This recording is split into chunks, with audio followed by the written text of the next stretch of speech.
Ah, man of my word. Oh, Renovate with Bruce. He's a longtime customer of ours. If you have any jobs that you need, big or small, give him a shout out or give him a phone call. Not a shout out, give him a phone call. You rhymed. Did it? Yeah. I rhymed? Yeah. I'm a lyrical fucking genius. By accident, maybe. So we actually got a little love note here, and then I'm going to read this to you. But it starts with, they don't have any money. And then as Caleb pulls the car in the shop, they have money for weed because I could smell it. Does anyone see the correlation on why you're broke? Does anyone, like, look in the mirror and ask yourself, why don't I have any money? You're smoking weed, you're taking pills, you're taking alcohol, whatever the situation is. Maybe you're not working enough.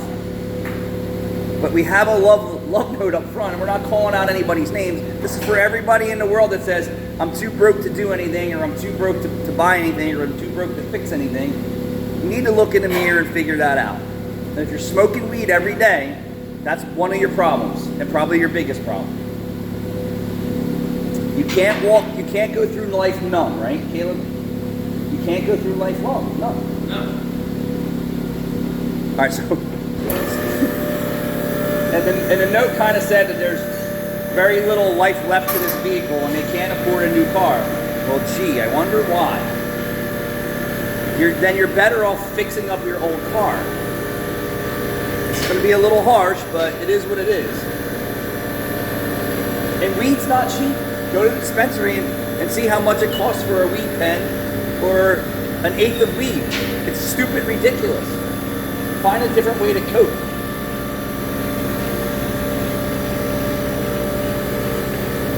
Of course, because we're starting at the bottom, that I gotta try and figure out a way to help this customer out. Or help this person out. Not even a customer. You're not even a customer until you start spending money. If you can't afford a new car, then you definitely can't afford taking care of the car that you have. And you need to figure out lifestyle changes. It's crazy. Who did that? God. Who did you need an oxygen sensor? Somebody glued it in.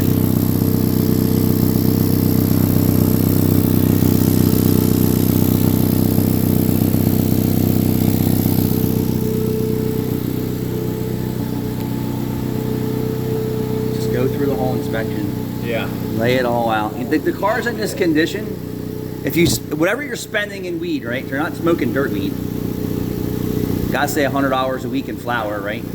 Possibly, yeah. What could $100? If your car smells, most likely. Yeah. What's $400 a month into your car? And you know what $400 a month can put into your hot rod or any car. That's a lot of fucking money. $400 a month on a new car doesn't buy you shit because you can't afford the car insurance or the repairs and maintenance. $400 a month would make this car brand new. $4,800 a year. Front control arms are white now. Feel bad. So we're not diagnosing the engine lights and warning lights for free. And if they're only telling us to figure out what's wrong with the exhaust, I can't even trust that this is the right oxygen sensor for the car. It's not even that. It's, Hold on, let me just finish. Let alone all this stuff here. Like, say we fix all this, and then this oxygen sensor's Amazon or eBay. You already know it's coming back. And if I don't get a chance to look at the computer to see what's going on, we're just wasting our time and money here.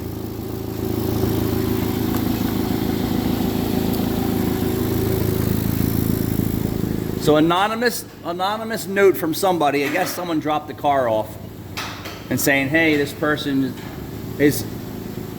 doesn't have any money, but then I smell weed in the car, and then the rear drive shaft's missing because the viscous coupler is probably bad. I didn't even realize. Which is okay. I mean, so one of the rears are probably bad, or just the drive shaft was bad, but... And someone said this, a lot of your customers are the brokies. Yeah, that's not a problem. It's the problem where... You're not giving me much to work with when you're broke and your car's fucked up. You're not giving me much to work with. And like, even for us to start figuring out, can we even reuse that? Because I can see it's cross-threaded in. Like, we're condemning that. Yeah. That's not happening. It's already cross-threaded in. So it needs a rear oxygen sensor. I'm just gonna get how I can do better for this customer than Firestone, Mavis, Pep Boys, and most other garages. I can make parts for this customer's car, fabricate, and make it perfect for them and save them a boatload of money, but I don't even know if that's gonna be in their budget. You know? Of course we're gonna try and work with you, but when you have no money, I don't know what you expect. And don't take this personal, everyone. The world needs a fucking reality check. I worked 2 jobs when I was your age. I managed a Midas full-time manager. That was 5 days a week because we were open 6. Had 1 day off, and then I worked at a gas station on Sunday because I used the shop at Midas. They were very corporate sticklers about you even having your car in the shop to put air in your tires. Like, they were such dicks. If you got caught in the shop with your car without an invoice, like, you were paying to be in the shop. It was fucking torture. And I was a manager. That's how it was at the dealership I was at. So then I got a job at the gas station, and the shop owner owned pumps at that time. So we kind of ran the pumps and the service department together. And it was good. I got tips from the gas station place, but it was just extra money. Like, I needed the money because I had a race car. I wasn't making a whole lot of money back in 1994, even as a manager. Gas station was just peanuts money as a mechanic, but I got to use the shop and all the equipment, you know. And then as I moved through my career, the owners really began to trust me because I was making them a lot of money at Midas when I was with a franchisee, and then obviously Meineke as working for a franchisee, that I was making them so much money and did such a good job. They let me use the shop, but this is where I tell you guys, they never knew I was in the shop. When they showed up, there was no evidence that I was in the shop doing anything. Never. Because then that would mean you ain't getting in the shop anymore. Because it wasn't mine, it was theirs.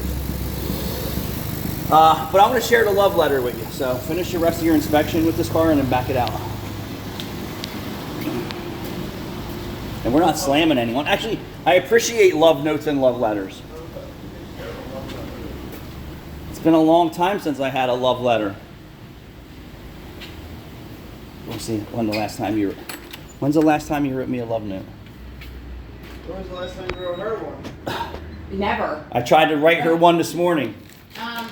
Okay, so... It was in Braille. Can you pause that? No, let me finish my video. All right, so we love notes. Here, can you read? Barely. Yeah, I know. I can see that. Better than you. But that's why I asked you to read it. There is an exhaust leak and a code for an air sensor, is what it says. Uh-huh. Please see if you can replace that mid-pipe and see about what someone did to the air sensor. Yep. I know the car is on its last leg, or the cat is on its last leg, but she is a waitress at Cinnaminson Diner and has no money for a new car. Thank you for your efforts. We will do everything in our powers, but it's very hard when we hear that there's no money. Yep. And this car would last a good long time if they weren't smoking weed, because they could take that money and put it into that car and fix the repairs and continue to drive it until their financial situation changes. Smartest people in the entire world who are financially sound, and that's you two got YouTubers out there tell me all the time that you are, because you made decisions like myself, that you're driving an older car that you don't mind fixing. That is a smart financial move. All right, everyone, thanks for watching.